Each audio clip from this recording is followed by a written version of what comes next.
kuma ƙere-ƙere da abin da ake kira creativity a turanci.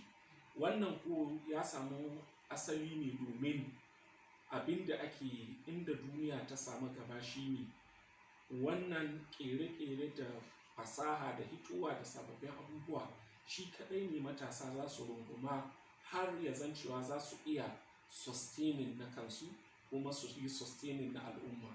Domin tun da su ke tasowa, therefore dole su za a yi building, su za a gina. Wace hanya za a gina su?